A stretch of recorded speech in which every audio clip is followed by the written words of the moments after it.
Nos entornos de um castelo sombrio, um homem é arremessado com violência no chão e, já exausto, afirma ofegante que é seu fim. Em volta dele, um grupo de seres ocultos ressalta que o homem ficou extremamente forte, mas o cara afirma não ser o bastante. Dizem que devemos perseguir nossos sonhos enquanto ainda somos jovens, principalmente para aventureiros, já que o instrumento de trabalho dessa profissão é o próprio corpo. No entanto, existem adultos que simplesmente não conseguem abrir mão daquilo que querem. Na guilda de aventureiros local, é dia da seleção de candidatos que desejam ser promovidos para o rank E. Um deles, chamado Rick, se apresenta para o teste, então a recepcionista Alyssa fica empolgada ao reconhecer seu velho amigo. Eles trabalharam juntos em um escritório, mas o rapaz pediu conta em pouco tempo. Mas o mais surpreendente foi ele ter se registrado na guilda. Rick comenta que realmente não é comum começar a ser aventureiro com 30 anos, porque a maioria das pessoas inicia como aprendiz no rank F quando ainda são adolescentes. A propósito, Alyssa pergunta o que o amigo tem feito esse tempo todo, e ele diz que passou esses anos treinando nas montanhas com alguns companheiros mais experientes. De repente, um bêbado interrompe a conversa e pergunta se a gatinha ali tá livre pra dar um rolê. Então ela responde sem graça que tá trabalhando. O bêbado continua insistindo ao ponto de agarrar o pulso da garota e dizer que mulheres devem obedecer aos homens. Pra resolver a situação, Rick envolve seu braço no ombro do cara e dá um tapa de leve no estômago dele. O homem dá uma tremida por conta do excesso de álcool e desmaia. Achando graça, a Alyssa passa pro rapaz o cartão de teste pro rank E. Quando foi ler o número da inscrição, 79, o Rick percebeu que podia ser lido como 70 e morre, então já começa o dia apavorado. Do lado de fora, uma mulher chamada Rhianette pergunta pro Rick se ele já se inscreveu, e ele diz, depois de subir um pouco mais os olhos, que já se colocou para fazer o teste ao lado daqueles jovens radiantes e volumosos. Rhianette pergunta se isso é motivo para olhar para a comissão de frente dela, mas o rapaz finge que ela tá imaginando coisas. Dentro da guilda, os aventureiros notam a marca de mão na armadura de aço do Bebum, enquanto autoridades se aproximam e reconhecem Gomold, o cavaleiro selvagem, um ex-aventureiro rank A procurado por agressão. Alyssa reflete sobre a forma como Rick deu um jeito no cara e se pergunta se foi ele que causou isso. Mais tarde, no exame médico para a seleção, os avaliadores medem 1,74 de altura para o candidato de número 79, que ficam surpresos ao notar que o homem já tinha 32 anos, deixando Rick constrangido como sempre. Em seguida, é hora da medição de energia mágica ao tocar na esfera. Quando a terceira candidata descobre que é C+,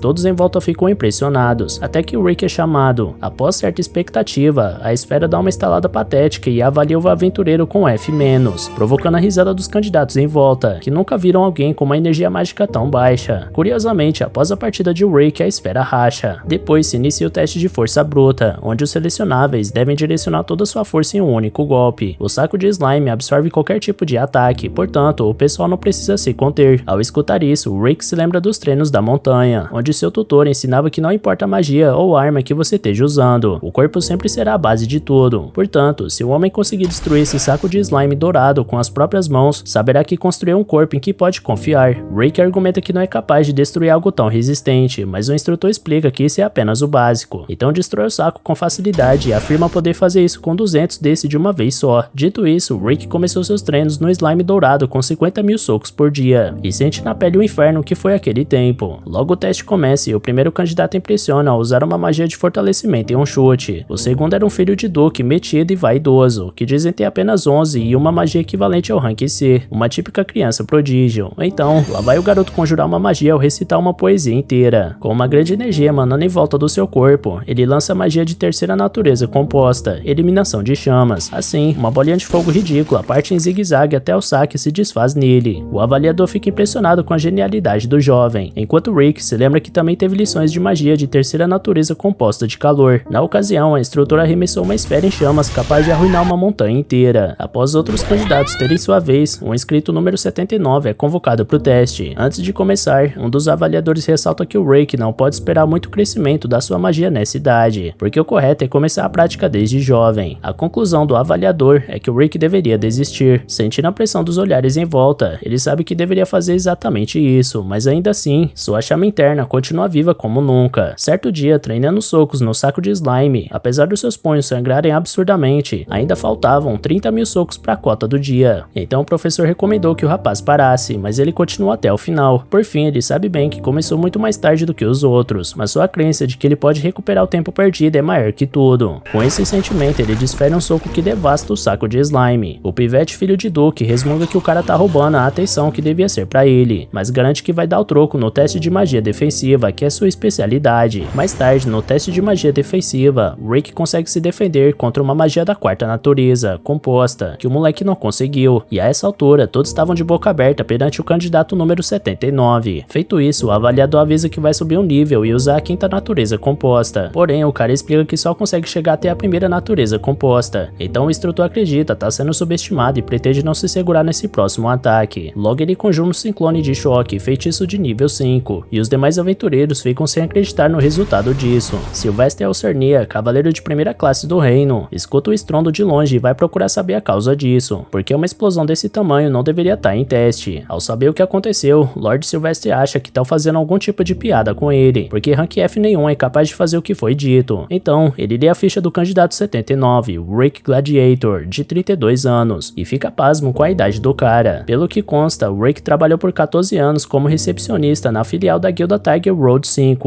Após o teste de magia defensiva, o protagonista realizou a prova escrita e finalizou os testes por hoje. Conversando com o Rianet mais tarde, ele confessa que não sabe se foi bem ou não nesse primeiro dia, ainda mais porque ele tirou F- em capacidade mágica. Como consolo, Rianet ressalta que o rapaz evoluiu muito nesses últimos 2 anos. De repente, o filho de Duke Marrento surge chamando Rick de plebeu, e Rick tenta se lembrar do nome do garoto, mas sem sucesso. Possesso, o moleque diz que se chama Fred Diarmuth, então Rick pergunta se ele tá precisando de ajuda pra achar os pais. Ainda mais bolado, Fred chora ao dizer que hoje era o dia dele brilhar, mas que o velhote roubou o brilho dele no teste. Logo atrás do garoto, Angélica, sua irmã mais velha, repreende Rick por fazer seu caçula chorar. Em prantos, Fred denuncia que o velhote de 40 anos maltratou ele, então Rick tenta de todas as formas convencer os dois que ele tem 30 e poucos anos. Sem querer saber de nada, Angélica chama o homem pra um duelo, então joga uma luva no peito dele. Ele pega e diz que uma filha de nobre pode até não saber, mas lavar a roupa dá trabalho. Como o cara pegou a luva do chão, Rianet avisa que esse gesto simboliza que o duelo foi aceito, então o pobre coitado fica sem saída. Sem demorar, Angélica de Armuth, cavaleira de segunda classe dos Cavaleiros do Reino, carrega o oponente até a arena para punir o ordinário idoso de 40 anos, segundo suas palavras. Seguindo a tradição de Filrain, Angélica propõe que o perdedor deve ser o servo do vencedor até a morte. No meio disso, Rick pergunta qual deve ser o nível da desafiante, e Rianet acredita que uma cavaleira de segunda classe do reino provavelmente está no rank B, por isso ela pede pro rapaz pegar leve com ela. Sem entender, o Rick lembra que ele é o rank F da história. Para tranquilizar o sujeito, a mulher pede para ele se lembrar do que treinou nos últimos anos, mas as lembranças fazem ele surtar ainda mais. Como última cartada, Rianet recorda o homem que ele faz parte do Punho de Ouro e Shaunkun, o grupo que se orgulha de ser o mais forte do continente. Dito isso, Rick Gladiator se ergue novamente e vai em direção à desafiante. Cheia de si, Angélica afirma que vai pegar leve com o novato, ao passo que desembainha sua espada e conjura um feitiço. Rick analisava que ela é do tipo espadachim que fortalece o corpo e suas armas, mas a mulher não dá tempo dele aprofundar seu estudo, porque usa sua habilidade e passe instantâneo para passar por ele com uma velocidade impressionante, fazendo o homem ouvir o som da lâmina perto do ouvido. Ela afirma ter dado um golpe de aviso, mas nem reduzindo sua rapidez, o rank F foi capaz de esquivar. Rindo da cara do velhote, Fred conta que sua irmã é tão veloz que é conhecida por todo o reino como Angélica, o Lampejo. Então ela avisa que dessa vez não vai errar de propósito e volta a atacar com um passe instantâneo. Ironicamente, enquanto a atacante se aproximava, Rick notava que ela é extremamente lenta, então desvia sem dificuldade nenhuma. De queixo caído, Angélica achava que apenas poucos cavaleiros de primeira classe poderiam reagir a tempo desse tipo de ataque, mas acredita que foi puro golpe de sorte, então volta a investir contra o adversário. Mais uma vez, Rick não entende como essa mulher pode ser tão lisma com um apelido desse, por isso considera que deve ser só uma Patty que virou cavaleira por ter um pai rico. De repente, ela tropeça numa pedra no caminho e gira pelo ar até fincar sua espada na parede com força. Como não previu o ataque dela, Rick acha que aquela habilidade é incrível, por isso volta a colocar o rabo entre as pernas, sem saber que ela apenas tropeçou e perdeu o fio da meada. Angélica também não quer perder a pose, então finge que rodou feito peão de propósito. Em seguida, ela diz que vai usar um passe instantâneo de último nível, movimento que impacta o corpo dela ao ponto de só permitir que ela use 3 vezes. Rick reconhece que ela tá bem mais rápida, porém, ainda assim, parece uma tartaruga com cãibra. Apesar de não ter funcionado esse ataque, Angélica insiste na mesma tática e repete o movimento, restando só mais uma chance com essa habilidade. Insistente, ela mantém a estratégia, até que tropeça em outra pedra pelo caminho. Com medo de não conseguir reagir a tempo dessa mudança de percurso, Rick dá uma pancada no chão que isola o oponente e abre uma cratera no solo. Sem acreditar no que tá acontecendo, Angélica pergunta quem é esse cara, e ele responde que pediu demissão há alguns anos para tentar ser aventureiro, mas que vai dar o máximo de si para tentar essa carreira. Dito isso, para surpresa do novato, a cavaleira se rende, dando a desculpa que vai deixar essa passar porque o oponente conseguiu se livrar dos ataques dela. Como não é bobo nem nada, Rick Gladiator pergunta sobre aquele combinado do perdedor virar servo, então Angélica usa a maior velocidade já registrada por ela para fugir dali. Após a vitória, Rianet avisa pro Rick que Broston, e os outros estão vindo pro reino nesse momento pra ver como o rapaz tá se saindo, e o Rick só tem pressentimentos ruins quanto a isso. Na cena seguinte é contada a lenda do guerreiro que enfrentou o monstro supremo Kaiser Alsapia pra conquistar um tesouro capaz de realizar qualquer desejo, chamado os registros akáshicos. No entanto, esse guerreiro jamais conseguiu derrotar aquela criatura mítica, e apenas alguma criança que sonha em ser aventureiro um dia conseguirá esse tesouro. Isso é o que o lendário guerreiro acredita. Voltando ao atual reino de Filheim, os resultados dos testes preliminares pro Rank E estão prestes a serem anunciados, e caso a energia mágica que será transmitida para cada cartão do exame for azul, então esse candidato passou. Amanhã, todos os aprovados farão uma batalha simulada no segundo estágio do exame. Ao lado da Arianette, Rick Gladiator tá tenso até o talo, já que outro fracasso poderia representar sua desistência definitiva, já que ele passou da idade habitual para isso. Logo o cartão dele começa a brilhar e pula do azul pro vermelho até decretar a aprovação do candidato. Ao sair da sala, o Rick sentiu um cheiro horrível, até que um jovem galanteador joga seu charme pra cima da linda donzela do recinto, segundo suas palavras. Ele ressalta que a nobre casa de Diarmouth governa os povos de norte a sul, e ele é o filho mais velho Raster Diarmouth. O nobre pergunta o nome da donzela, e ela responde que se chama Rhianette Erfel. Rick também se apresenta, mas o nobre faz questão de dizer que não se importa com uma mané sem brilho de meia idade. Logo Raster volta suas atenções pra Elfa e diz que perdeu seu coração no fundo dos olhos dela, por isso gostaria de levar ela pras terras do norte pra tornar ela sua segunda esposa. Como o rapaz estava esfregando a mão da Elfa, o Rick resolveu interferir pra não dar ruim pra ele. Então diz que é namorado da senhorita e não pode permitir esse flerte na sua frente. Além de não acreditar, Raster despreza a carteira de Rank F do Rick. Então o protagonista argumenta que o nobre também já não é nenhum moleque pra estar no exame pro Rank E. Contudo, essa foi a deixa perfeita pro herdeiro jogar na cara do homem que passou pra esse nível quando tinha só 14 anos. Na verdade, ele pertence ao Rank A e é o examinador da batalha simulada. Cheio de si, ele mostra suas credenciais e aconselha Rhianette a deixar esse pé rapado fuleiro e jantar com um aventureiro de verdade. A Elfa lamenta desapontar o nobre, mas como pode ser visto, ela tá na companhia desse cavalheiro. Além disso, ela comenta que o cheiro da colônia do Raster é tão forte que chega a causar desconforto. Inconformado, o herdeiro da casa de Diarmouth chama o Rick de ralé de quinta categoria e manda ele se preparar pra batalha simulada, porque lá ele vai mostrar a diferença entre os dois e de quebra colocar juízo na cabeça da Elfa. Em seguida, Raster vai embora batendo o pezinho. Então Rick aproveita pra pedir desculpas pra Rhianette por ter dito que ela é namorada dele, mas ela confessa que essa história deixou ela feliz, e além do mais foi isso que resolveu o problema. Ao voltar pro seu palácio, o herdeiro afoga as mágoas na bebida enquanto amaldiçoa a vida daquele cara. De repente, seus irmãos vão até ele aos prantos, reclamando que um plebeu idoso de 30 anos tirou onda com a cara deles no primeiro teste. Segundo o primogênito, ninguém tem permissão pra fazer chorar dois membros da casa de Diarmouth, por isso promete fazer o criminoso pagar. Já que disseram que o sujeito era mais velho, Rick vem à mente de Raster, que pergunta pros irmãos se eles lembram o número de inscrição do sujeito. Fred só lembra que o número parecia dizer que o cara ia morrer, então o herdeiro dá uma risada ao descobrir de quem se trata. Alguns dias depois, era chegada a hora da batalha simulada, e Rhianette pede pro Rick pegar leve com o pessoal. Ele responde que nem tem condição de pegar pesado, ao contrário daquele playboy do norte que vai acabar com ele nesse teste. Com a certeza que ia apanhar, o rapaz começa a chorar, até que logo à sua frente o homem se apresenta como Lynx Laurette, e afirma que será o examinador de Gladiator na batalha, já que será responsável pelos números de 50 a 100. Dito isso, Rick celebra ao perceber que seu número de inscrição, 79, não era tão zicado igual ele pensava. Como se não bastasse, Lynx enche a bola do candidato, dizendo que o fato dele ter 30 anos e largado o emprego para virar aventureiro devolveu a esperança pro homem, que um dia quer ser igual ao Rick. Lynx começou como aventureiro aos 24 anos e só engatou uma carreira depois dos 30. Portanto, ele enxerga o Rick Gladiator como um exemplo de força de vontade. Aos 40 anos de idade, agora o examinador pretende realizar o sonho de chegar ao Rank A, embora tenha levado quase 20 anos para chegar ao B. Dito isso, Rick cumprimenta o homem com entusiasmo, e embora Lynx ressalte que não vai ter candidato favorito no exame, ele chama o Gladiator para beber alguma coisa depois do teste. Escutando cada palavra escondido, Raster espera o examinador passar para abordar ele. Depois dessa conversa, Rick parece bem mais tranquilo para a batalha, já que tirou um peso enorme das costas. Entretanto, um dos organizadores chega na sala de concentração e informa que Lynx Laurette, examinador dos candidatos de 50 a 100, adoeceu repentinamente. Dada a situação, Raster Diarmouth vai assumir esses candidatos. Rhianette já imaginava que daria algum problema, levando em conta que o Rick acabou se metendo no caminho dos 3 filhos de Diarmouth. Ao redor, um aventureiro lamenta por Raster, seu examinador, porque ele é conhecido como o Homem das Mil Habilidades, um gênio que subiu pro Rank A apenas aos 17 anos de idade. Como se não bastasse, ele tem outro apelido que é ainda pior, o Triturador de Rank F, e dizem que ele assedia candidatos todos os anos por puro entretenimento. Enquanto isso, se preparando para a batalha simulada, Raster começa a mostrar suas garras ao detonar um candidato com apenas um feitiço. Segundo ele, esse é o problema das pessoas de origem humilde, elas não servem nem pro aquecimento. Logo atrás, um guarda de elite recebe o sinal. Desesperado, Rick Gladiator pergunta o que fazer agora, apesar de Rionette não entender o motivo desse drama todo. O homem lembra que o examinador é um rank A que odeia ele, fora todas as pessoas que sempre dizem que ele fracassaria. Então Rionette responde que como as palavras dos outros podem dar ou tirar a confiança de quem as ouve, ela diz que o Rick é um homem forte, capaz de passar no teste e vencer o playboy de colônia estragada. Afinal, desde que decidiu se tornar um aventureiro, tudo que o Rick tem feito é ter sucesso. Ao escutar essas palavras, ele se sente mais motivado para seguir sua jornada sem tanto desgosto, até que um moleque de capuz aborda ele e pede para ler sua sorte de graça, porque viu Rick e enxergou nele um homem que tá lutando contra os próprios demônios e precisa de uma clara evidência. Já que não tá fazendo nada, o protagonista aceita o desafio e senta na cadeira. Ao fazer isso, ele cai numa armadilha mágica e desaparece. Então o moleque tira o capuz e revela ser Freed de Armut. Rionette fica possessa e corta a bola de cristal do garoto no meio, explode a parede atrás nesse movimento e pega Freed pelo colarinho para saber para onde foi mandado o aventureiro. Como o pivete se recusou a cooperar, ela corta metade dos cílios dele e avisa que da próxima vez serão seus olhos. Dessa vez, Freed arrega e diz que é um teleporte que alcança 100 metros. Por isso, o velhote não tá longe. No fim, o Rick foi parar no local atrás da área de teste, onde é recebido pelo guarda de elite e seus comparsas. Diante disso, o Rank F descobre que tá de fato sendo sabotado pela família de Armut, e que a força dos homens que estão cercando ele equivale ao Rank B. Por isso ele vai levar uma surra grande e ficar de fora do exame. Como se não bastasse, o líder dos guardas de elite é capaz de enfrentar guerreiros do Rank A. O fim do Gladiator estava decretado, porém o punho de Orichalcum surge na colina antes que o pior acontecesse. O chefe lembra que o Rick tem um teste e pergunta o que diabos ele tá fazendo ali, e os capangas não acreditam que estão diante de um orc falante. Rick gagueja antes de inventar que esses homens ao redor estão ajudando ele a aquecer para a batalha simulada. Então o orc se dispõe a ajudar também. Dito isso, Rick entra em desespero e manda os guardas de elite correrem para salvar suas vidas, mas eles não acham que estão sob ameaça. Por isso um deles senta um martelo na cabeça do orc, mas a arma é esfarelada sem causar nenhum dano. Não satisfeito, o homem cai pro braço. Então o orc quebra o pulso dele. Porém, para surpresa de todos, o monstro cura a mão do seu agressor e ensina que falta equilíbrio na compensação de peso para que o soco saia mais forte, porque o corpo é uma massa inteiramente conectada e isso não pode ser ignorado. Escutando essas palavras, o líder dos guardas descobre quem são essas pessoas. Do outro lado, o garoto do punho de Orichalcum puxa seu super canhão, chamando de Julieta Revisada, que carrega pedras mágicas e balas de chumbo, e avisa que vai resolver a treta de forma pacífica. Então ele fuzila 3 inimigos que estavam na sua frente, deixando Rick surtado. Por último, os guardas pegam a garotinha Orichalcum de refém e mandam todos se renderem antes que ele corte o pescoço dela. Rick e o orc avisam pro cara largar ela antes que dê ruim, e a garotinha pergunta pros amigos o que o moço tá fazendo atrás dela. Rick explica pra Aliceret que o moço só tá querendo brincar, então ela pergunta que brincadeira é essa. O guarda tá sem paciência e dá um murro pra ela ficar quieta, e isso desperta a fúria da criança, que destrói tudo ao seu redor com uma magia de 7ª natureza composta. O líder dos guardas baixa a cabeça e explica que essa garota tem só 10 anos, mas é a maga vampira mais poderosa, afinal é a criança demônio da devastação, Aliceret Dracul. Quanto ao outro membro que parece um garoto, sua aparência pode enganar, mas ele é um meio elfo e meio anão de mais de 50 anos, com técnicas que parecem um milênio à frente do seu tempo, sendo o maior artesão de armas do mundo. Seu nome é Mizet Eldwarf, e ele é conhecido como a Oficina Milenar. Por último, o orc possui uma força física inigualável, e sua inteligência não fica pra trás, capaz de usar todas as magias de suporte existentes. Esse é Bruxton Ashork, a besta sábia. Segundo o líder dos guardas, os 3 são aventureiros Rank S e compõem o grupo mais lendário do continente, o lendário Punho de Orichalcum. Pela primeira vez na vida, o velho viu esses 3 com seus próprios olhos, por isso ele larga suas armas e afirma que vai se aposentar para viver o resto da vida em paz. Dito isso, Aliceret aniquila o resto dos guardas, enquanto Rick celebra a chance de participar do teste. Ao voltar para Rionette, o aventureiro surpreende o Freed, que achou que o velhote ia dessa pra melhor, então a elfa se livra do pivete na base da ignorância. Em seguida, Lynx aparece ferido e denuncia que Raster fez isso com ele. Como se não bastasse, antes de dar uma surra no examinador, o herdeiro perguntou qual era o sonho dele. De origem humilde, Lynx veio de um lugar onde as crianças querem ser aventureiras, mas não têm oportunidades. Por isso, seu sonho é abrir uma escola para elas. Ao escutar isso, Raster trancou Lynx e desprezou sua tentativa de educar a escória da sociedade, dizendo que o professor de 3ª categoria vai formar alunos tão podres quanto. Lynx ficou furioso com esse insulto, mas não conseguiu responder nada ao nobre. Pensando nisso, o examinador pede pro Rick desistir do exame por não saber onde tá se metendo. Porém, o Rick não pensa em desistir em momento algum. Voltando pra arena, Raster vê um dos seus guardas caindo inconsciente, por isso deduz que o Rick Gladiator tá a caminho. O nobre adoraria esmagar os sonhos daquele homem sem nem ao menos permitir que ele tentasse, mas já que terá o desprazer de um embate direto, quem sabe ele pode fazer o Rank F sofrer de outra forma, como fazer no inferno parecer a Disney pra aquele cara. Enquanto esse momento não chega, o nobre se contenta atacando fogo nos pobres coitados durante a preparação para o grande evento. No meio disso, Adolfo observava o treinamento sem esperar nada mais de um rank A. Ao quebrar a quarta parede, ele nos ensina diretamente que os 4 grandes fundamentos de todo aventureiro são a força física, o controle corporal, a quantidade de mana e o controle mágico. Juntas, essas estatísticas ditam a força da pessoa que as possui. Arnold tem de nascença a capacidade de visualizar a pontuação desses fundamentos em outras pessoas. Para provar o que disse, ele compara a diferença de status entre um dos participantes do evento e o do Raster, que possui uma quantidade de mana tão assustadora que até machuca os olhos do rapaz. Olhando à sua volta com sua vista prejudicada, ele vê Rick e não entende o que um velhote está fazendo nesse teste para crianças. Porém, analisando as estatísticas do sujeito, os olhos de Arnold queimam mais que nunca. Chegando na arena, Rhianette é abordada pela recepcionista da guilda dos aventureiros, Alice Granger, que tenta puxar assunto com a elfa por algum motivo. Em um canto da arquibancada, Aliceret chama sua amiga para acompanhar um evento perto do punho de Orichalcon. Alice fica de boca aberta ao ver um orc na arena, enquanto Rhianette recusa a proposta do Mizet para sentar perto dele para não ser vítima da mão do elfo anão. Já que não deu certo com a amiga, ele tenta sorte com a ex-colega de trabalho do Rick Gladiator, uma vez que ela possui um coração agradável e balançante. A elfa avisa que o cara não é de se confiar, então empurra a humana para outro canto. Brugston pergunta como tá o promissor novato do grupo deles, e Rhianette informa que o Rick vai passar nesse teste sem grandes problemas. Alice avisa que o examinador dessa prova é um rank A, metida forte que sempre exagera quando vai lidar com os novatos, mas ainda assim o orc não acha que isso é um problema. Do outro lado da arena, Angélica bota pilha pro seu irmão dar uma surra naquele idiota que parece ter 40 anos na cara, até ver seu caçula moído na porrada chegando do lado dela. De frente pro Rick Gladiator, Raster confessa que ficou surpreso ao ver que o novato escapou dos seus guardas, mas que não esperava muito de plebeus insignificantes como eles. Agora o velhote terá à sua frente o suprassumo do reino de Filhen, o autoproclamado gênio Raster de Armut. Após sentir algo estranho em seu corpo, Rick questiona o motivo do nobre ter se tornado um aventureiro, e ele responde que possui talento para isso, além de que isso aumenta ainda mais o status dele, ainda que seja um herdeiro. Indignado com a falta de honra do oponente, Rick afirma que não vai se permitir ser derrotado por um cara como esse. Raster avisa que falar é fácil, e prova seu ponto de vista ao invocar uma magia de primeira natureza composta, o tiro de gelo. Ao arremessar a lança gélida perto do rosto do protagonista, Raster acha que o cara travou de medo e não conseguiu desviar, mas na verdade o Rick só estava mantendo a calma diante do desafio, assim como Rhianette pediu para ele fazer antes de entrar pra luta. Sendo sincero consigo, ele tá preocupado, mas tá se esforçando para seguir a diretriz da elfa. Por outro lado, uma vez que o Rick não reagiu, o nobre afirma que vai fazer do jeito que quiser. Em volta, seus irmãos gritam pro primogênito acabar com o sujeito. Então Raster invoca uma magia de terceira natureza composta, a chama iluminada, deixando Rick surpreso pelo fato do oponente não usar encantamento num feitiço desse nível. Apesar do estrondo das chamas, Gladiator permanece estático perante a magia de fogo. Brugston comenta que aquilo foi tão insignificante que nem pode ser qualificado como um ataque contra seu pupilo. Vendo que Alice estava preocupada, ele pergunta se ela sabe quais são os 4 fundamentos, e ela responde todos com precisão. Brugston explica que entre eles, a quantidade de mana deve ser desenvolvida quando se é jovem, mais ou menos até os 20 anos. Como Rick entrou nessa vida aos 30, a única coisa com a qual ele pode contar é o seu próprio corpo. Por essa razão, o orc aplicou treinamentos específicos pro aluno visando essa característica, colocando pesos para ele caminhar e ficar mais forte fisicamente para compensar a falta de mana. Enquanto isso, Raster conjura o furacão cortador, uma magia de quarta natureza composta, e arremessa no examinando. Brugston explica que ensinou Rick até esse corpo do zero, enquanto Mizet foi o responsável pelo ensino do controle mágico. Já Aliceret conta que só brincava de mágica às vezes com o Rick. Por último, Rhianette treinou o controle corporal do pupilo. Ao se dedicar tanto às atividades que praticou com o punho Orichalcon, Gladiator chegou ao patamar de um rank S, assim como os demais membros dessa organização. Nessa hora, Raster lança sua queimadura de choque, ainda pela quarta natureza. Rhianette observa que o próprio Rick não tem noção do patamar que atingiam porque Brugston fez questão de manter o pé do aluno no chão, tipo no dia em que o garoto não conseguiu quebrar uma rocha no meio. O orc disse que até um rank F conseguiria. No meio disso, Raster continuava aplicando sua feitiçaria pra cima do candidato com ferocidade, desprezando a escória de terceira categoria que ousa desafiar a nobreza. Com todo seu ódio pela ralé, o ricaço despeja tantas magias que a poeira das explosões toma conta da arena. Com isso, de forma irônica, ele admite que passou um pouco do ponto. Seja como for, nada disso surtiu efeito em Rick, que reaparece sem grandes danos sofridos, irritando ainda mais o examinador. Sendo assim, Raster aumenta o nível do desafio ao utilizar uma fortificação física que sobe sua força e velocidade. Mais uma vez, Rick repele o adversário como se ele fosse um inseto. Depois reflete que entendeu o ponto da Rhianette sobre autocontrole e perseverança. Ao ligar só pro talento nato que possui de berço, Raster deixou de lado seu próprio desenvolvimento, o que torna ele extremamente desleixado, apesar da enorme quantidade de mana. Com essa percepção na cabeça, o novato afirma que não vai perder essa luta. Ainda que a situação não seja seja favorável como imagina, Raster continua acreditando que o candidato se safou apenas por sorte. Então começa a conjurar sua primeira magia com encantamento, animando seus irmãos na arquibancada. Com uma magia de terceira natureza composta, a eliminação de chamas, Raster arremessa uma vasta camada de chamas para cima do oponente, esse que bloqueia o ataque facilmente. Dessa vez, Raster não consegue esconder a cara de surpresa. Mizete explica que o Rick usou sua magia com alto grau de precisão para bloquear, porque ter uma mana baixa não significa que você não possa compensar isso com um excelente autocontrole. Mesmo que seja um poço de arrogância, Raster acusa o oponente de ser marrento de graça, já que todos os bloqueios que efetuou foram por pura coincidência. Mesmo crente de sua superioridade, Raster se vê obrigado a usar seu corpo de ferro para levar o golpe do aluno, com medo de ir pro céu mais cedo. Indignada, Angélica comenta que seu irmão tá perdendo para um cara que nem ao menos usou qualquer fortalecimento físico. Ao mesmo tempo, Raster finalmente admite que esse cara é mais forte que um rank E, mas insiste na ideia de que o Rick só se safou dos ataques que sofreu por pura sorte. Cansado da arrogância do nobre, Rick ressalta o esforço que o cara faz para não reconhecer a força do adversário, ainda mais porque ele nem usou magia alguma no confronto, apenas seu controle corporal. Por falar nisso, ainda descrente, Raster pergunta como o cara ficou forte desse jeito em apenas 2 anos, já que é um velho. Ao escutar essa pergunta de um riquinho mimado, que sempre teve todas as oportunidades que a vida pode oferecer, Rick fica pessoalmente ofendido, já que sofreu com treinamentos onde era preso dentro do covil de um dragão até que a criatura tivesse morta, além de ter nadado no fluido da captura de monstros até se afogar. Alice pergunta que história é essa, então Brookston confirma que o rapaz não só se afogou, como também morreu algumas outras vezes. Porém, a habilidade de cura do orc é poderosa o bastante para devolver alguém à vida, caso essa pessoa tenha acabado de morrer. Por essas e outras que o Rick é tão poderoso, afinal, ele pôde voltar dos mortos para continuar sua reconstrução corporal, um treinamento que não é qualquer um que faz. Seja jogado em um precipício ou alvejado por uma rocha do tamanho de uma cidade, Rick podia ter sua vida de novo e seguir com o treinamento. Raster afirma que isso são tudo mentiras, porque mesmo que existisse um reino tão severo, jamais Rick teria motivação para seguir em frente com isso. Por outro lado, o aventureiro novato afirma que ele é assim como Lynx, o examinador que Raster feriu. Apesar da idade, os dois continuam sonhando alto. Desprezando esse papo de sempre sobre ter sonhos, o nobre questiona que objetivo seria esse. Então Rick afirma com convicção que vai derrotar o monstro mais forte do mundo, Kaiser Alsapier. Fred cai na risada com isso e seu irmão mais velho segue na mesma onda. Alice lembra que esse monstro é o que aparece na lenda do herói Yamato, e Brookston acrescenta que Kaiser é o objetivo final do punho de Orichalco. Raster afirma que esse é um sonho de criancinha, um conto de fadas que jamais existiu, mas Rick não tem mais paciência para a arrogância do nobre e não dá corda para ele. Diante disso, Raster promete acabar com a luta de uma vez por todas, e para isso ele invoca uma magia de sétima natureza composta chamada Corda da Floresta, que prende a movimentação do Rick. Em seguida, ele recita sua habilidade mais poderosa, de oitava natureza. Como resultado, um gigantesco golem de madeira é criado e apavora os espectadores do evento. Dentro da boca do monstro, Raster debocha da reação do adversário, que invocava um tipo de ar. Porém, como faz questão de salientar, Rick fala que seu oponente pode ter treinado dezenas de vezes a técnica que está utilizando nesse momento. Porém, ele treinou essa técnica mais simples 100 milhões de vezes. Todos em volta acham que isso é uma mentira, mas Brookston explica que isso é possível com o uso de magia de espaço-tempo. De toda forma, Raster continua sem acreditar nesse papo todo, então finaliza a conjuração do seu feitiço mais poderoso, o Impacto Divino Yggdrasil. Do outro lado, Rick usa o simples tiro de ar, de primeira natureza composta, para bater de frente com o golem. Punho a punho eles medem força, mas é o golem gigante que leva a pior quando sua estrutura era despedaçada aos poucos até o ponto de explodir com tanta pressão vinda do lado oposto. Feito isso, Raster cai derrotado no chão, e Rick afirma com orgulho que seu sonho permanece intacto. Após a vitória, o punho de Orichalco elogia a performance do pupilo, que consegue compreender pela primeira vez que de fato ficou extremamente poderoso, algo que ele não sabia até então. Pelo lado dos derrotados, Raster era consolado pelos irmãos até aparecer de frente pro punho de Orichalco. Rick aproveita para tirar sarro do cara, dizendo que um gênio da elite foi esmagado por um plebeu da ralé. Fred ameaça resmungar, mas Angélica manda ele ficar na sua. Então Rick acrescenta que escolheu algumas poucas técnicas para praticar exaustivamente ao invés de centenas de poderes inúteis. Por isso aconselha o nobre a treinar uma quantidade limitada de magias. Inconformado, Raster avisa pro aluno que será examinador dele no próximo teste de promoção, e quando isso acontecer, vai triturar o candidato. Por fim, ele continua se referindo ao Rick como terceira categoria, e manda ele se preparar pro que tá por vir. Fred e Angélica correm atrás do irmão ferido, porém a garota para um instante para cumprimentar Rick, o que não passava na cabeça dele que seria possível. Mais tarde, o resultado do exame estava prestes a ser anunciado, então o responsável dita os candidatos que foram promovidos, número por número. Tranquilo, Rick aguardava os números sendo selecionados ao lado de Rhianette e outros examinandos, que ao contrário do protagonista estavam aflitos. Enquanto isso, Alice comia um rango com os outros membros aventureiros do Punho de Ouro e Shalcon, e pergunta se tá de boa eles estarem ali antes do anúncio dos que passaram, e todos eles respondem que não é preciso se preocuparem. Rianet comenta que o Rick tá mais calmo do que ela imaginava, então ele explica que tava só lembrando de algumas coisas. Quando era criança, perdido em seus contos de heróis, Rick lia que ao derrotar o monstro supremo, Kaiser El-Sapier, essa pessoa ganharia um tesouro capaz de realizar qualquer desejo, chamado de Os Registros Acásticos. No entanto, Yamato, o herói que todos achavam que seria capaz de fazer isso, acabou falhando, e o próprio afirmou que apenas uma criança que sonha em se tornar aventureira poderá obter esse tesouro e terá seus desejos atendidos. Lendo essa história para os pais, o pequeno Rick sonhava em ser igual a Yamato, embora sua mãe ache que ser um aventureiro carrega consigo grandes perigos que podem levar qualquer um à morte. Na sua preocupação de mãe, ela gostaria que seu filho arranjasse outro tipo de trabalho. Já seu pai acha que esse sonho é um desejo infantil e que deve ser deixado de lado, porque todos devem buscar empregos estáveis e decentes. Na escola, ainda criança, Rick descobriu que possui uma habilidade muito rara, mas os avaliadores não sabiam dizer exatamente que poder era esse. O garoto questiona se é o tipo de poder que o Yamato tinha, e o responsável responde que é mais ou menos isso. Apenas essa fala foi bastante para fazer os olhos do moleque brilharem de entusiasmo, mas o avaliador ressalta que esse poder não é manifestado com treinamento, e sim com o tempo. Portanto, o garoto deve ser paciente. Voltando para casa, o Rick já podia se ver no patamar do grande Yamato, e ele espera que quando essa habilidade se manifestar, ele possa contar aos seus pais e convencer eles de que possui o talento para realizar seu sonho de ser um aventureiro. Nos dias seguintes, após ter contado para os seus amigos mais próximos da escola sobre esse poder oculto, todos ficavam na expectativa de quando Rick iria despertar sua real capacidade. Mostrando a pressa típica de uma criança, seus amigos perguntavam dia após dia se esse tal poder tinha aparecido, e com um sorriso de expectativa, Rick dizia que era só esperar. Um ano depois, lá estão seus amigos questionando sobre esse assunto. Então Rick, já com menos alegria nos olhos, considera que talvez o poder não se exponha até que ele se torne um adulto. Apesar do avaliador ter dito que era um poder inato e que viria sem treinamento, o garoto passou a forçar a barra em busca do prometido, tentando de alguma forma expressar essa tão falada habilidade. Anos depois, já em sua adolescência, a situação se mantinha. Por isso os amigos avisam que existem casos em que a pessoa, por mais que tenha esse talento guardado dentro de si, às vezes nunca consegue manifestar. Eles perguntam por que o Rick não se torna um aventureiro enquanto isso, já que muitas pessoas que escolhem essa profissão não são necessariamente tão fortes, mas ainda assim conseguem fazer uma boa grana. Porém, ser um aventureiro por Rick não significa ganhar dinheiro. De toda forma, tendo essa idade, ele precisava arranjar trabalhos para ajudar em casa, então ele conseguiu uma vaga como recepcionista em uma guilda chamada Tiger Road, deixando seus pais orgulhosos. Os próximos dias foram de adaptação ao novo trampo, onde o jovem se esforçava para se encaixar naquele meio e ser um funcionário digno do uniforme que veste, embora sentisse certo ciúme dos aventureiros que passavam por lá. Em seu tempo livre, Gladiator continuava praticando, na tentativa de manifestar a habilidade que disseram que ele tinha. Porém, conforme o tempo passava, ele ia envelhecendo e ficando cada vez mais preso nesse emprego, enquanto os aventureiros passavam sempre por ele e mostravam suas conquistas e contavam suas histórias de jornadas. Até seus pais, que antes tinham uma aparência que remetia ao final da juventude, já apresentavam fios grisalhos na cabeça. Durante todo esse tempo, o recepcionista da Tiger Road mantinha seu livro da lenda de Yamato por perto, ainda que sua esperança de viver o sonho morresse um pouco a cada dia que passava. Certo dia, o Rick pagou a recompensa de um aventureiro que exterminou uma infestação de slimes com 20.000 looks e é respondido com um obrigado tio. Ao seu lado, Alice tenta se adaptar a um novo emprego e depende do colega para fazer a maioria das coisas. Por falar nisso, ele avisa que monstros que foram expulsos dos seus covis têm aparecido na cidade ultimamente, e isso indica uma nova missão. A maioria desses monstros são de nível baixo, então é provável que seja uma missão de rank D. Nesse meio tempo, Zed surge na guilda com a corda toda para exibir sua nova conquista, uma medalha de rank B, o que significa que agora ele pode ganhar vida apenas como aventureiro. Impressionado, Rick dá os parabéns ao amigo, ao mesmo tempo que sua voz expressa um certo pesar. Na volta para casa, o sujeito admite sua frustração ao ver Zed evoluindo cada vez mais, enquanto ele mesmo ficou sentado na mesma cadeira durante 14 anos, apenas fazendo o mesmo trabalho de sempre. Pelo menos ele tem uma renda estável, o que era o desejo dos seus pais, mas isso não supre sua necessidade de fazer algo além. Em meio a essa reflexão, Rick escuta gritos de uma garota, por isso corre para ver o que é. No meio do caminho, um troll gigantesco surge de trás de uma casa, um monstro de nível médio que não costuma aparecer por essas bandas. De repente, uma elfa passa perto do monstro, então Rick entra na frente para proteger ela. Vendo que o garoto estava cheio de medo, ela manda ele sair da frente e corta o troll em pedacinhos sem o menor esforço. Assim, ela agradece ao humano por ter tentado salvar ela, mas deixa claro que ele não precisa se preocupar, porque é uma aventureira. Conforme a elfa falava, a lua aparecia por entre as nuvens e brilhava intensamente, iluminando a figura imponente de Rianet Elfelt. Caminhando ao lado da elfa, os dois se apresentam e Rick agradece pela ajuda, além de perguntar se o rank dela é o B, uma vez que viu sua força fora do comum. Como Rianet afirmou que não, o cara toma um susto ao imaginar que tá diante de uma aventureira rank A, mas ela também não faz parte dessa categoria. Na verdade, ao mostrar sua medalha, o Rianet prova estar no rank S. Nessa hora, o Rick quase perde a linha, porque aventureiros desse nível são retirados dos registros da guilda por serem fortes demais, e eles podem apenas ser supervisionados pelo escritório principal. Uma vez que conheceu alguém com esse grau lendário, o Rick questiona se pode fazer uma pergunta estranha, mas pede pra Alpha não rir. Em sua defesa, ela argumenta que nunca mais riu desde os 8 anos. Então Rick enche a boca pra dizer que seu sonho é se tornar aventureiro e derrotar Kaiser Alsapier, e que ele tem uma habilidade inata que nunca se manifestou. Ele gostaria de saber se pode chegar ao rank S mesmo começando na profissão com 30 anos de idade. Rianet ressalta que o garoto tem coragem, algo que é fundamental para seguir nesse ramo, mas ela lembra que o desenvolvimento de mana é realizado quando se é jovem, o que não é o caso dele. Portanto, ela descarta qualquer possibilidade de Rick Gladiator ter sucesso nessa profissão. Fingindo tá de boa, Rick dá uma bugada e agradece pela Alpha ter livrado ele desse sonho juvenil, mas pelo menos ele conheceu uma pessoa tão maravilhosa com quem ele adoraria sair qualquer dia para comer alguma coisa. Apesar dele ter dito isso no impulso, Rianet aceita o convite e marca de sair com o mano no dia seguinte. Ao voltar pro trabalho, o sujeito terá motivação pura, com humor lá no alto. Zayd chega pedindo seu primeiro trabalho rank B, e o Rick entrega como se o aventureiro fosse o vencedor da rifa do bairro. Afinal de contas, o rapaz vai sair com uma garota linda, o que quer dizer que sua vida não é um lixo total, segundo suas próprias palavras. Entretanto, seus planos vão por água abaixo quando pessoas surgem gritando sobre a aparição de monstros. Preocupado, Rick corre pro local de encontro com Rianet, mas percebe que sua preocupação não tem nenhum fundamento, porque o entorno da elfa virou um cemitério de criaturas. À medida que mais inimigos se aproximavam, Rianet Alfelt usava sua habilidade lâmina talhadeira e fazia todos os monstros ficarem em pedacinhos. Após exterminar os oponentes, a elfa é invadida por uma visão de um inferno onde ela era atacada pelas sombras de um dragão maligno. Isso deixa ela fora de combate por enquanto. Então, quando outro monstro surge, Zayd dá as caras para evitar a morte do recepcionista da guilda. Fora ele, outros aventureiros que costumam pegar trabalhos na Tiger Road se juntam ao aventureiro após responderem a uma missão de emergência da guilda. Juntos, os guerreiros eliminam a ameaça, fazendo Rick sentir aquela pontada de inveja ao ver o que um aventureiro pode fazer. Ainda assim, Rianet, ao se recuperar um pouco, avisa que um dragão tá por perto e que essa equipe não será o bastante. Ela sabe disso porque quando sente a magia de um dragão, perde o controle da sua própria magia. Logo a fera alada surge no céu, então Rick tem a certeza da causa da fuga dos monstros. Quando o dragão pousa e olha diretamente nos olhos de um dos aventureiros, o homem entra em pânico e ataca com um choque queimador, que apesar de não causar dano algum, provoca a fúria da criatura, que apenas com bater de asas, arremessa todos os humanos no chão. Zayd sabe que todos precisam fugir por não terem chances contra um inimigo desse porte. Porém, por mais que o grupo tentasse cair fora, o dragão ergue uma barreira ao redor e prende todos próximos a ele. Zayd tenta quebrar o escudo com seu machado, mas a proteção mágica é forte demais. Diante disso, o homem tem certeza que é hoje que ele morre. Entretanto, para surpresa de todos, Rick Gladiator se coloca à frente dos demais. Nervoso, ele explica que se for pra geral morrer de qualquer jeito, ele prefere cair atirando pra morrer como um aventureiro, já que ele não conseguiu viver como um. Embora tenha desistido do sonho, é verdade que o sangue do Rick ainda ferve por dentro, e essa fervura, no fim das contas, era mais do que apenas a esperança de realizar seu desejo. Com isso em mente, Rick arremessa uma pedra no dragão para extravasar esse sentimento, ao passo que Zayd convoca seus colegas para não deixarem o recepcionista sozinho nessa. Logo a Chun-Li Fake assume a linha de frente, enquanto o mago dispara seu furacão cortador. Por último, Zayd aproveita a distração para acertar seu machado no focinho do monstro, mas além de nada ter surtido efeito, o dragão agora se prepara para usar seu sopro. Antecipando isso, Zayd cobre toda a equipe com um corpo de ferro. Porém, ainda que tenha salvado todos de virarem churrasco, os membros do grupo sofrem o dano do impacto e perdem boa parte da capacidade de reação. Até Rianet, uma Rank S, sabe que não pode lutar contra esse oponente. De repente, ressurgindo debaixo dos escombros do sopro do dragão, Rick se coloca à frente de todos mais uma vez e se aproxima do monstro até sofrer um pisão. Então, enquanto o grupo lamenta a suposta morte do homem, ele recebe a informação de que adquiriu uma nova habilidade. Com isso, ele ergue a pata do dragão na base da força e transborda uma quantidade de mana tão obscena que até Rianet fica assustada. Com essa aura energética em volta de si, ele consegue proteger seu corpo do sopro do dragão. Para contra-atacar, Rick usa o despertar da coragem bruta e lança um raio que abre um rombo no corpo do monstro. Após matar o inimigo, ele desmaia. Uma semana depois, ele acorda de um coma com uma dor tremenda. Então Rianet explica que ele praticamente morreu quando seus circuitos mágicos foram destruídos. A elfa aguardou pacientemente que o Rick acordasse para convidar ele a fazer parte do punho de Orichalcon, porque o objetivo deles é o mesmo que do humano, derrotar Kaiser Alsapier. Como era uma lenda que poucos acreditavam ser real, Rick arregala os olhos ao ter a certeza que sempre foi tudo verdade. Fora isso, a elfa ressalta que o Rick mostrou grande talento e possibilidade de crescimento contra o dragão, o que pode tornar ele um grande aliado e, acima de tudo, um ótimo aventureiro. Essa era a primeira vez que o Rick tinha escutado isso de outra pessoa, por isso ele não consegue conter a emoção. Voltando ao momento atual, Gladiator escuta seu número sendo dito no no alto-falante. Oficialmente promovido, ele caminha ao lado de Brianette e dá os créditos da sua conquista aos seus mestres e a ele mesmo, que nunca desistiu de se tornar um aventureiro. Tempos depois, o examinador Lynx Laurate parte ao encontro do Punho de Orichalcum após receber de Gladiator o mapa da localização dessa equipe. Alguns dias atrás, Lynx se recuperava da covarde surra que levou de Raster de Armut para tirar ele de serviço. O examinador adoraria beber com Rake assim que ele recebesse alta, como eles tinham combinado antes do exame. Aliás, Lynx tem muito interesse em conhecer esse grupo com quem Rake anda, por isso pede que esse encontro seja onde eles moram. Diante disso, Rake avisa antes de tudo que o examinador deveria partir com o máximo de equipamento que puder, porque o lugar é sinistro. Seguindo o mapa do aventureiro, Lynx chega no distrito de Arkust, número 13. Lá estava o castelo Egil, por mais que pareça o castelo do Lorde Demônio, segundo Lynx. Ao se aproximar, ele se sente intimidado pela extensão gigantesca do portão de entrada, então demora a perceber que existe outra porta bem menor que dá acesso ao interior da estrutura. Ao bater o sino da porta para chamar os moradores, o portão grande se abre e o Rick recebe o visitante. Do lado de dentro da muralha medonha, o recinto era maravilhoso e dava uma sensação única de paz. Não à toa, já que nenhum monstro se atreve a se aproximar dos domínios do Punho de Orichalcum. Ao escutar isso de Rick, Lynx pergunta o motivo dele ter pedido tanta armadura pro examinador entrar ali, se não tem ameaças por perto. Então o aventureiro explica que é uma forma do amigo não acabar dentro de um caixão. Logo eles entram na casa e são recebidos por Brianette. Lynx se sente honrado pela presença da elfa que tanto ajudou ele durante o exame de promoção de rank. Atrás de Brianette, uma garotinha acena pro Rick, deixando Lynx confuso por ter uma criança nesse ambiente peculiar. De toda forma, ele adoraria que sua filha crescesse tão saudável e feliz quanto essa garota aparenta ser. Dito isso, a criança lança uma magia de 6º nível no visitante apenas dizendo Kabum, e o Rick tem que salvar a vida do homem na hora H. Obviamente, o aventureiro dá um esporro na Aliceret, coisa que ele já fez 1000 vezes antes pelo mesmo motivo, lançar magias dentro do castelo. A vampira reclama que o Rick não brinca mais com ela, como se a culpa fosse dele. Sem perder a compostura, Brianette ameaça tirar parte da grana voltada à alimentação de Aliceret para pagar os reparos da casa. Então a garota se joga aos pés da elfa e implora para que isso não aconteça. Diante disso, Rick dá um suspiro e pede um momento pro visitante para ele poder dar um pouco de atenção à criança, que foi carinhosamente apelidada pelos moradores de Ellis. Rick sabe que a pestinha vai aprontar de novo se for deixá-la sozinha. Enquanto isso, Brianette deixa Lynx à vontade na casa, e a primeira coisa que ele faz é observar a vista de uma das janelas e ter a certeza de que demoraria dias para conhecer toda a extensão dessa redondeza. Além disso, era possível ver a barraca de Mizette no campo de visão do examinador. Curioso, ele desce até o anão elfo e se apresenta usando o sobrenome, Laurote, e pergunta que tipo de artesanato é esse que o rapaz está fazendo. Mizette explica que esse é um ultra canhão de chamas número 6 e deixa o visitante usar o equipamento contra um espantalho no terreno. Segundo o elfo anão, basta você focar sua magia na arma e disparar o gatilho. Feito isso, Lynx cai para trás com o coice do lança-mísseis e abre um buraco no chão onde o projétil atingiu. Assustado com a potência da arma, ele afirma que uma produção em massa desse armamento mudaria para sempre o conceito de guerra no mundo todo. Agora, ao voltar ao interior da mansão, ele começa a andar mais atencioso depois de quase ir de base por conta de um equipamento louco de um elfo anão. Metendo a cara em uma das salas da casa, ele vê um orc na porta entreaberta e entra em choque. Sem tirar os olhos do livro que lia, Bruston Ashore convida o visitante a entrar, caso queira. Sem graça, Lynx pede perdão pela inconveniência e vai até o orc, ficando impressionado com a quantidade de livros que lá tinha. Segundo o monstro, esses são seus aposentos e sua biblioteca privada, porque se sente mais tranquilo quando tá rodeado por livros. Apesar de já ter lido quase todos, ultimamente a besta sábia tem focado muito no treinamento do Rick, o que tira um pouco do tempo para ele praticar a leitura. Sabendo que o orc foi o responsável pelo treinamento de Gladiator, Lynx Laurate pede humildemente que esse mestre também trabalhe as habilidades dele. Então Brugston se levanta e elogia o olhar determinado do humano por conta da semelhança com o do seu aluno. Mais tarde, Rick procura o convidado por toda a parte, até que Mizette avisa que o cara entrou na floresta junto com Bruston agora há pouco. Na mesma hora, o homem entra em desespero. Sendo jogado por um desfiladeiro preso a 2 bolas de aço de peso incalculável, Lynx dá adeus às suas 2 filhas, Latina e Lilia. No entanto, sua queda é amortecida assim que ele cai em cima de alguma criatura peluda. Confuso, ele olha para baixo e vê Brianette erguendo um javali gigante que iria servir de ingrediente para janta. Após ser salvo pela elfa, o examinador de Felheim agradece pela ajuda, enquanto ela supõe de cara que os pesos que estavam presos aos pés do humano foram colocados pelo Bruston. Segundo Lynx, seu mestre ordenou que ele descesse correndo um penhasco. Sem ficar surpresa, Brianette comenta que o orc é quem mais mata o Rick nos treinamentos, e Lynx finge que não ouviu essa frase. Atrás dele, Bruston surge para continuar o treino e puxa o homem floresta adentro. Após voltar dos exercícios, Laurote fica feliz por ainda estar vivo, assim como o Rick, que não teve a chance de dizer ao homem que treinar com a besta sábia é uma grande furada para quem tá desavisado. Aliás, ele diz pro convidado que certas coisas que os 3 Orichalcum dizem devem ser completamente ignoradas, tipo quando Bruston afirma que vai pegar leve no no treino, quando Alice promete que não vai fazer algo novamente e quando Mizette garante que vai levar algo a sério. Falando no diabo, os três estavam plantados em frente ao humano, reclamando do exagero dele. No entanto, Rick bate o pé e mantém o discurso, tentando manter seu convidado vivo. Mizette afirma que o erro de Rick foi justamente ter chamado esse sujeito para dar um rolê na mansão, deixando Leaks ainda mais apavorado. Mais tarde, Rionette serve um chá para os dois humanos e avisa que o jantar ficará pronto em pouco tempo. Sentindo um clima entre Rick e a elfa, quando ela vai embora, Lynx pergunta pro amigo o que tá rolando entre eles dois. Rick acha que não tem nada demais acontecendo, até porque ele é um trintão sem graça. Porém, Lynx ressalta que a diferença de idade não deveria importar tanto. Por exemplo, a esposa dele é 20 anos mais jovem que ele. De toda forma, ele sabe que nada pode ser forçado quando se trata do amor. Em algum momento, se tiver que ser, os sentimentos dos dois ficarão alinhados e o resto vai acontecer num piscar de olhos. Um pouco depois, durante a janta, Lynx Laurette agradece pela comida, e Rick faz questão que seu convidado coma bastante, coisa que Alice já fez, mas ainda não foi o bastante. Além dela, os outros dois Orichalcon também querem comer ou beber mais coisas, então Rionette se levanta para servir a todos. Lynx avisa Rick que essa é a hora certa de se oferecer para ajudar a elfa e estreitar os laços entre os dois, então o rapaz sai correndo para não ficar para trás. Em seguida, Lynx se mostra curioso em relação à habilidade inata do Gladiator, e Bruston explica que o Rick não consegue ativar a habilidade sozinho, e que depende de fatores para que isso aconteça. Caso o homem controle o despertar da força bruta, certamente ele será mais forte até que os membros do punho de Orichalcon. Após o Rick voltar, o Orc aproveita que o convidado trabalha na central e pergunta se ele já ouviu falar das 6 joias da lenda de Yamato, porque o objetivo deles é derrotar Kaiser Alsapier, e essas 6 joias são pedras mágicas que abrem um portal para a espiral da origem, onde Kaiser dorme. No entanto, essas pedras só são ativadas a cada 200 anos, e nessa parte do ciclo, elas já estão liberando uma quantidade absurda de magia. Dito isso, os membros do Orichalcon querem saber alguma informação a mais sobre isso. Lynx não sabe dizer, mas promete dar uma olhada no departamento confidencial para ver se acha algo sobre. Após isso, Rick comenta no pé do ouvido do amigo que não achou nenhum momento certo para ajudar sua pretendente, porque a mulher é simplesmente perfeita em tudo e não precisava de ajuda para nada. Horas depois, na Guilda dos Aventureiros, uma mulher reclama que tá fazendo faxina quando deveria estar continuando sua jovem carreira de aventureira. Logo ela vê o punho de Orichalcon tentando pegar uma missão, só que eles precisam de mais um integrante no grupo para ter o número mínimo necessário para isso. Então o mestre da guilda recomenda que eles levem Rei Lucas, uma jovem garota que deseja desbravar o mundo como aventureira. Ela não parece muito empolgada ao andar junto de, segundo ela, um orc falante, uma criança e um velho tosco. Porém, qualquer coisa é melhor do que varrer o chão, então ela aceita o desafio e se junta ao grupo. No caminho, Rick explica que eles estão procurando uma pedra mágica que é extremamente valiosa e tem o poder de atrair monstros. Segura de si, Rei afirma que pode lidar com qualquer monstro que for atraído pela pedra, porque ela pode até ser rank F, mas em breve estará no topo. A propósito, ela pergunta o rank do homem, e ele conta estar no E. Com essa resposta, Rei conclui que o Rick se trata de um velhote que começou tarde, por isso deve ser ridiculamente fraco. Mais à frente, Alice e Bruston encontram a pedra mágica atrás das colinas. Enquanto isso, na mansão, Mizette usa uma bugiganga para soprar vento na saia da Rionette para ela subir. Então a elfa dá a volta em alta velocidade e pergunta que negócio é esse. Ele explica que é um aparelho que cria vento sem usar magia, chamado tempestuoso Mike Chin. Rionette responde que é um troço bastante interessante, antes de destruir o aparelho em pedaços com sua espada. Na entrada, para se aproximar das pedras mágicas, o grupo encontra um Wyvern e Rei fica desesperada. Sem perder a pose, Bruston se aproxima lentamente do dragão e dá um soco que joga a fera longe. Rei Lucas reclama que a morte desse Wyvern vai atrair vários outros para a região, então o orc se cansa do chilique da mulher e manda Rick tancar essa falação. Mais tarde, o homem fica encarregado de ser o ouvinte particular da moça, até que eles veem dezenas de dragões sendo destroçados a alguns metros adiante, onde Bruston e Alice matavam uma a uma daquelas feras aladas. Entretanto, um Wyvern vermelho, uma raça ainda mais forte de dragão, tinha dado a volta e acabou posando em frente aos dois humanos. Como de costume, Rei já desiste da vida ao cair sentada, então Rick pede pra ela correr. Não aceitando agir como uma covarde, Rei muda de ideia e decide enfrentar o Wyvern ao lado dos companheiros, como Yamato faria. Sendo um fã de carteirinha do lendário aventureiro, Rick aceita a proposta e pede pra mulher ficar no apoio. Com isso, ela prepara uma magia de primeira natureza composta, mas Rick se adianta e arrebenta a cabeça do bicho com uma mão usada. No dia seguinte, ao voltar pra guilda, a mulher tá estranha por tudo que presenciou ontem, e o mestre da guilda entende o motivo, uma vez que o punho de Orichalcon é conhecido por levar confusão por onde passa, levando em conta que são o grupo Rank S mais poderoso do continente. Por esse motivo, o mestre acredita que Rei Lucas deve se contentar com as atividades que estejam de acordo com a limitação dela. No entanto, Rei se motiva a alcançar o patamar daqueles aventureiros e poder fazer coisas incríveis como eles. Por falar nisso, o Orichalcon mostra em sua mesa uma das 6 joias, a flor carmesim, após encontrar ela no fundo do ninho dos Wyvern. Ao usarem a ressonância da magia dessa pedra, eles poderão achar as outras joias. Com esse intuito, gratuito, Mizet usa sua habilidade de mapeamento de terra, abrindo um mapa que indica Heractopia, um país conhecido pelo seu coliseu, onde as artes de combate fazem a fama dessa nação. 400 anos atrás, ali era um pequeno país composto principalmente de deserto. O quarto rei, Alexander Heractopia, viu um assentamento chamado Knuplerse e construiu o coliseu. Lá ele realizou competições de luta, e o próprio rei Alexander lutou sem armas, apenas com seu próprio corpo, e se tornou um campeão invicto de 10.000 lutas. Quando sua fama correu por todo o continente, lutadores de todos os cantos desafiavam o rei para derrubar sua invencibilidade, enquanto Heractopia pulsava como um reino de enorme prestígio e vigor perante esses eventos de força. Knuplerse, onde ficava a arena das lutas, se tornou a capital desse reinado. Junto ao punho de Orichalcum, Rick Gladiator está diante da enorme estátua daquele que ficou conhecido como Alexander, o Rei dos Punhos. Bruston adoraria ter lutado pelo menos uma vez com esse homem mítico, embora Rick ache que esse embate poderia ter causado o fim do reino inteiro. Rianet observa que esse tipo de luta como entretenimento ainda prospera até hoje como parte central da tradição desse lugar, o que o Rick entende uma vez que a ocupação de lutador em Heractopia é extremamente comum, e eles até dão um nome em particular para quem batalha nesses eventos, são os chamados pugilistas. Dito isso, o grupo parte para a busca da joia que veio procurar, e apesar de ser uma cidade acostumada com brutamontes caminhando em cada esquina, um dos habitantes se assusta quando o orc gigantesco aborda ele na rua. Rick só queria uma informação, mas o homem sai correndo de medo. Imaginando que não vai conseguir progresso por ali, Rick dá a ideia deles procurarem saber das 6 joias na prefeitura. No entanto, o grito de uma garota indefesa chama a atenção do grupo, que vê uma mulher fera sendo importunada por um homem. Bruston se aproxima para fazer uma pergunta, mas o homem se ofende com a presença do orc e alerta que é um pugilista, por isso não tem medo de encrenca. Bruston não parece intimidado e até comenta que o sujeito calvo não parece dos mais fortes. Então o cara se enfurece de vez e chama o monstro pro X1 em um beco ali perto. Em questão de segundos, Bruston dá uma surra no rapaz, que agora concorda em responder as perguntas. Ele se apresenta como Gold, enquanto a garota gato se chama Milícia. Indo direto ao ponto, a besta sábia mostra a flor carmesim para os moradores e pergunta se eles já viram algo parecido pelas redondezas. Os dois sentem que já viram algo parecido em algum lugar por ali, embora não saibam exatamente onde. Atrás do grupo, uma multidão se aglomera para prestigiar o show de abertura do torneio Rei dos Punhos. Gold se empolga e revela que esse é o desfile de anúncio do torneio da cidade, onde o vencedor se torna o campeão dos pugilistas, e a gata mal pode esperar para que esses 2 meses antes do começo do evento passem logo. Esse festival é tão importante que cerca de 500.000 pessoas vêm para Heractopia todos os anos para assistir. Sendo ovacionado pelo público, eles veem um pugilista chamado Kerwin Urwolf, que venceu o torneio Rei dos Punhos 5 vezes, sendo 3 delas de forma consecutiva. Conforme admirava o lutador sendo carregado por um elefante em meio às pessoas, Gold sonha um dia chegar nesse patamar. E por falar em uma joia esférica reluzente, Milícia nota que o cinturão de campeão de Kerwin carrega uma relíquia igual à procurada pelos estrangeiros. Bruston reconhece ela como o ouro do soberano, uma das 6 joias. Após realizar o desfile, o famoso pugilista entra na academia onde realiza seus treinos, e o homem aborda Kerwin para agradecer pelo show dado. O lutador não se importa porque sabe da importância de entusiasmar as pessoas nas vésperas do torneio. Apesar disso, o homem de tapa-olho não acredita que Kerwin esteja muito bem, o que o pugilista nega. Nessa hora, os 3 membros do punho de Orichalcum entram na academia em busca do grande campeão. Ao dar de cara com um orc imenso, até o temido lutador de Heractopia sente um frio na espinha. Rick tentava chegar quieto uma vez que deveria, inevitavelmente, entrar em um assunto delicado. Porém, esse não faz o estilo de Bruston, que sabe que também não é do feitio do pugilista ficar de papo torto. Sendo assim, o orc vai direto ao ponto e revela que a joia no cinturão do Kerry pertenceu a um membro do grupo de Bruston há muito tempo atrás. Caso o campeão entregue a relíquia, o orc garante que vai devolver uma joia de valor equivalente. O homem de tapa-olho se ofende com a postura dos visitantes e chama alguém para expulsar aquele grupo. Porém, o pugilista pede calma pro patrão e conta que é capaz de farejar um mentiroso, o que não é o caso desses 3 desconhecidos. Contudo, ele se recusa a entregar a joia, porque esse cinturão é especial pro povo de Heractopia e faz parte do orgulho desse país. Em outras palavras, a única forma de ter acesso ao cinturão vai ser no torneio Rei dos Punhos. Bruston entende as circunstâncias e pede desculpas pelo incômodo. Então Rick questiona se vai ficar por isso mesmo, ao passo que acompanha o líder do punho de Orichalcum pra fora da academia. O patrão de tapa-olho acha que deveria ensinar uma lição para esses forasteiros abusados. Porém, Kerry tem certeza que os dois estariam mortos se eles chegassem às vias de fato contra aqueles 3. Afinal de contas, o pugilista notou o porte assustador daquela criada, e por isso tem certeza que ela possui habilidades surpreendentes. Já aquele homem, apesar de parecer normal, dá a impressão que treinou seu corpo até um grau extraordinário, e possui uma aura difícil de compreender. Por último, Kerry sabe que aquele orc porta um poder absoluto dentro de si. Do lado de fora, Bruston revela o plano de se tornar pugilista para vencer o evento e ganhar o cinturão. Para entrar no torneio é preciso passar pelas preliminares realizadas no leste e oeste do reino, e ir passando de fase até vencer o bloco onde todos também se classificaram. Depois disso, os que venceram vão para as 8ª oitavas de final do torneio. Bruston deixa Rake com a Liga Ocidental, enquanto ele segue pelo Oriente. E para não se perder sozinho nesse lugar desconhecido, o Orc providenciou um guia pessoal, e esse homem se chama Gold. Em seguida, Rhiannet avisa que o Rake precisa passar por um teste para receber o direito de ser um pugilista. Por isso leva o rapaz até uma batalha simulada, onde o oponente dele será escolhido aleatoriamente dentre os novos competidores. Rake pergunta se seu oponente é forte, então o organizador conta que é um novato promissor que venceu todas as lutas preliminares do torneio, só que mesmo se perder, Rake pode se classificar caso demonstre certo nível de habilidade. De repente, a rival de Rake se apresenta de surpresa como Flash, e o homem sabe muito bem a quem pertence aquela voz. Era Angélica de Armouth, a nobre mimada que ele derrotou e que causou toda aquela confusão com os de Armouth. Entretanto, é ela quem se apavora quando percebe que seu adversário é Rake Gladiator. Na plateia, dois velhos acompanham a batalha simulada ao lado de outros poucos homens, porque a beleza de Angélica costuma atrair os olhares masculinos por onde ela aparece. Embora a garota tenha ganhado fama rapidamente por sua passagem meteórica até esse momento pela fase preliminar, um dos idosos ressalta que não é bom subestimar o outro novato, porque de vez em quando rola uma zebra no torneio. No ringue, o Rake quer saber se o irmão mais velho da mulher tá na cidade também, mas ela conta que veio sozinha, dando uma aliviada no sujeito. Por outro lado, Angélica tá tensa por estar enfrentando aquele que derrotou ela sem um pingo de suor. Mesmo que não precise vencer para passar de fase, ela não quer se dar o luxo de perder esse embate. Logo, sua força seria colocada à prova de novo, porque o organizador dá início ao teste. Mais uma vez, Angélica não sente que o Rake passe uma imagem ameaçadora, mas ela quebrou a cara quando subestimou ele da última vez, por isso promete manter a guarda alta a cada instante. Ela tenta usar sua habilidade passe instantâneo, mas acaba tropeçando e falhando, para sua surpresa. Sem graça, ela se levanta e tenta de novo, porém descobre que não tropeçou. Na verdade, o Rake estava derrubando ela de alguma forma que nem era possível ver. O homem questiona se ela curtiu a habilidade que ele aprendeu esses dias. Segundo ele, esse é o número 1 dos 8 segredos de como pegar leve, a rasteira nas pernas. Essa é uma técnica para desmoralizar o oponente, não deixando ele ficar de pé. Ou seja, o Rake tá aplicando um chute tão rápido na mulher que nem mesmo ela, uma cavaleira de segunda classe, consegue enxergar. Sendo assim, ela tenta manter distância para não pagar mico, mas de nada adianta. Enquanto tentava se afastar, ela leva outra pernada e cai feito boba no campo de batalha. Ao passo que derrubava o adversário a cada vez que ela se reerguia, o rapaz parecia se sentir culpado pela facilidade da luta e elogiava a forma como é difícil encontrar o tempo certo da rasteira diante da velocidade incrível da Flash. Então ele motiva o adversário a se manter na luta, porque agora ele vai entrar com tudo. Porém, Angélica ergue as mãos e pede arrego na mesma hora. Sendo assim, Gladiator consegue sua permissão para competir, depois de dar 5 rasteiras numa nobre. Porém, ela não quer deixar barata sua nova humilhação sofrida, porque ela considera um mero velhote. Rake corrige ela mais uma vez, explicando que só tem 30 e poucos anos. Então Angélica chora e questiona quantas vezes vai ter que ser humilhada por aquele cara até ele ficar satisfeito. Rake se apressa para explicar que Angélica usou as palavras erradas para descrever a situação, porque não é nada disso que ela deu a entender. Desesperado para mudar de assunto, ele chama Flash para comer alguma coisa. Por coincidência, eles acabam parando numa hospedaria onde Milícia e seus pais administram. Após servir alguns brindes na mesa dos pugilistas, a garota gato pergunta onde tá Bruston e fica triste ao escutar que o Orc tá participando da preliminar do Oriente. Quando a garçonete vai embora, Angélica pergunta o motivo de Rake ter se tornado um pugilista, e o homem revela que pretende vencer o torneio Rei dos Punhos. A garota acha uma ofensa o homem ser pretensioso a esse ponto, mas sossega o facho porque tá sem muita moral pra botar marra. De toda forma, ela avisa que não vai ser possível pro cara competir esse ano, porque o caminho até chegar nas oitavas de final é muito longo e não vai dar tempo. Por exemplo, só aqueles que venceram 40 lutas durante o semestre ganham acesso à liga, e o máximo que um lutador consegue é participar de 10 lutas no mês. Levando em conta que falta uma semana pro início do torneio, ela acha impossível Gladiator chegar lá. Porém, apesar do sermão, Rhiannet informa que marcou as 40 lutas pro Rake no intervalo de 4 dias, deixando a Flash sem chão. Mais tarde, Rake vai atrás da sua luta de estreia nas preliminares e fica sabendo que seu oponente será Great Albert. Preocupado, o organizador que passou a informação conta que esse competidor é conhecido por quebrar as regras do torneio por usar uma arma, apesar de nenhuma checagem corporal ter identificado se isso é verdade ou não até hoje. Logo, Rake fica de frente pro Mukirana no campo de batalha, mas o sujeito não parece carregar arma nenhuma. Dentro da sua cabeça, o desafiante enxerga Gladiator como um velho que deu sangue para se tornar pugilista nessa idade, e acha que isso vai fazer valer a pena o esforço para esmagar esse oponente. Para isso acontecer, o homem pega uma pedra de impacto na sola do seu sapato que aumenta a força dos golpes dele em até 30 vezes. Quando a luta começa, Albert joga sua jaqueta no rosto do Rake para tampar a visão dele e soca com toda a sua força o peito do adversário. Após um impacto insano, ele imagina que estraçalhou o rival, porém era a mão do Albert que estava totalmente quebrada. Com isso, a pedra de impacto cai da mão dele e revela a farsa. Rake ironiza o rival dizendo que ele deveria fortalecer o corpo antes de dar um golpe tão forte com esse item. Apesar do Mukirana lembrar que quebrou montanhas apenas com seu punho. De toda forma, agora era a hora do revide, então Rick prepara o número 2 dos 8 segredos de como pegar leve. Com um soco que não pega no oponente, o vento formado ao redor do punho de Gladiator sacode o cérebro do adversário até ele ficar inconsciente. Diante dessa vitória incrível, o velho que acompanha as lutas preliminares descobre que finalmente Kerwin Orwolf tem um oponente à altura. Quando a noite chega, em um estabelecimento obscuro de Heractopia, um monstro chamado Gaith dormia profundamente na presença de belas garotas, até que alguém bate a sua porta e anuncia que é hora de trabalhar. E galera, regaça aí no like aqui embaixo e comenta no vídeo pra incentivar a gente ainda mais a trazer continuação desse anime, beleza? Valeu galera, se cuidem!